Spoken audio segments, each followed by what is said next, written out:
Vayikra is the portion that begins the third book of the Chumash, which in English is called Leviticus. In this section, we read about many of the offerings that we can make to atone for sins that we commit. Now you could ask, why are there so many different offerings? And of course, there are lots of different sins that we can commit. One example that I can use that many of us will remember are the recitations of the different kinds of sins that you find in the Machzor in the high holidays. Rabbi, why do we have all these different offerings? Why can't we just have one cachet that covers everything, sort of the Bank of America art of offerings? Why so many offerings? Well, because there are so many different type of wrongdoing that people committed, and it creates so many social and ethical injustice in the behavior. The rabbi dwelled a lot with the concept of offering and the confession for those sins, not only in this parsha, but in many tractates in the Talmud. The key point is that lack of ethical behavior, it's a blocking, it's some type of a problem between man and God. It's not just a lack of ethical behavior between man and his fellow, it's something related to a relationship between man and God. Here are some examples.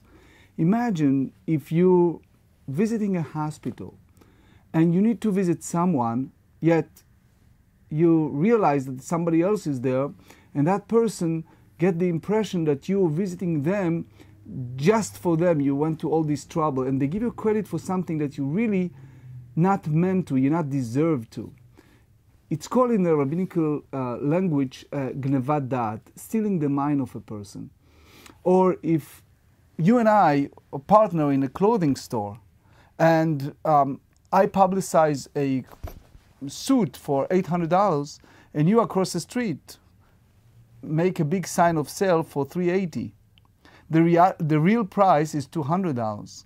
But the customers feel that it's a great sale that you are selling, and especially since I'm your next door neighbor, selling it for such an expensive price. For example, when you have a bottle of wine and it's a day of expiration, or you're planning to open it anyway, and you said to me, "Oh, look, I'm opening this bottle of wine for your honor."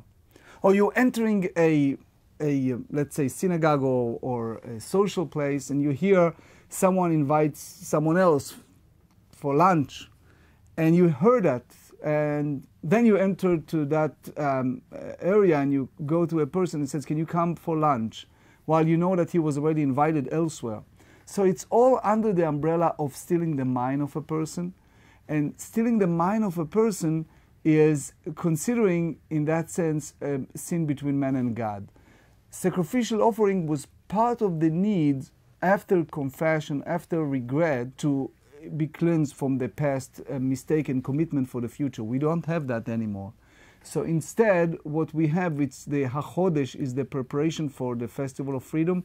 The real freedom, it's a freedom from a person's wrongdoing. We need to think first and foremost the relationship between people and the proper social and ethical behavior, and then the relationship with God. In a sense, God said, look, you committed sins like picadillo or big sins, you can compensate with mitzvot, with the good deeds.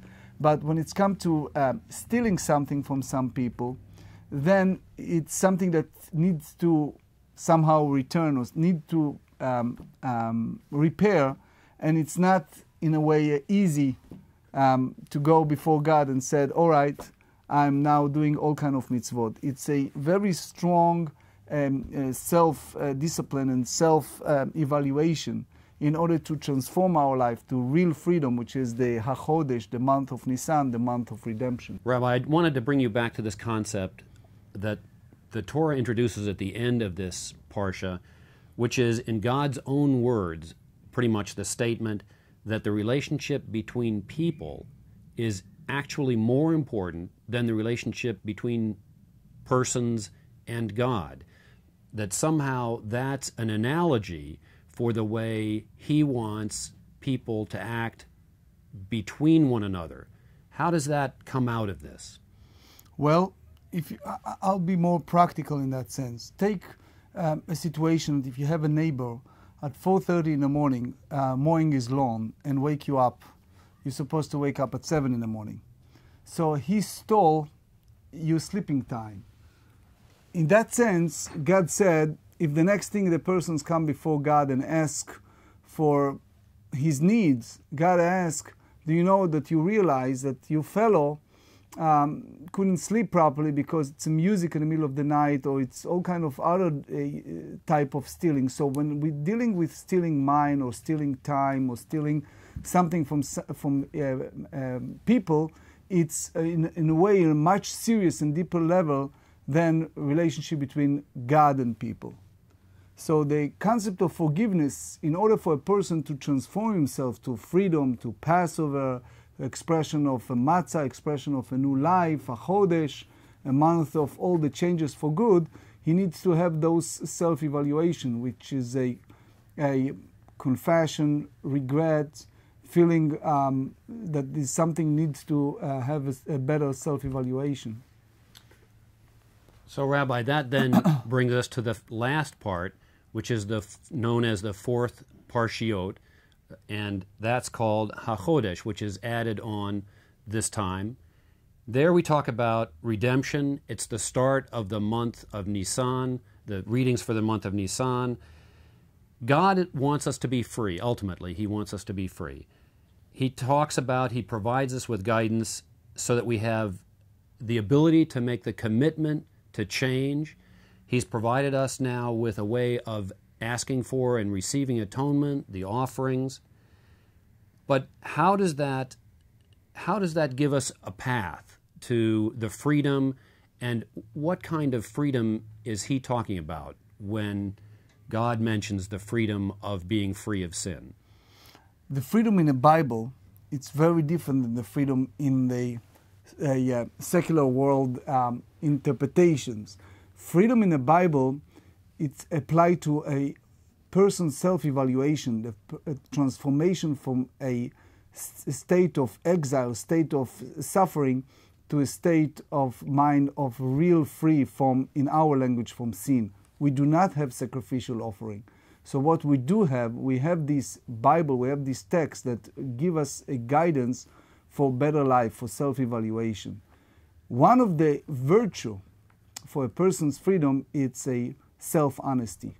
Self-honesty, a person needs to evaluate his deed, doing his mundane, everyday life, and to see all these things that created a bad feeling or created misleading information or created all kind of type of sins between stealing mind of other people or doing a lack of justice versus supporting businesses or community that doing everything correct and proper. So in that sense, this is type of freedom in transforming a person from a state of sin or misdeeds to a state of a real happy life. When we recognize that we've sinned, we get a sense of guilt. That guilt is the burden that weighs us down. Freeing ourselves from that burden is the kind of freedom that is being discussed here, and it's in the ability to make the offerings when the temple is resurrected. It's our ability to ask for forgiveness and shed the burden of that guilt that sets us free.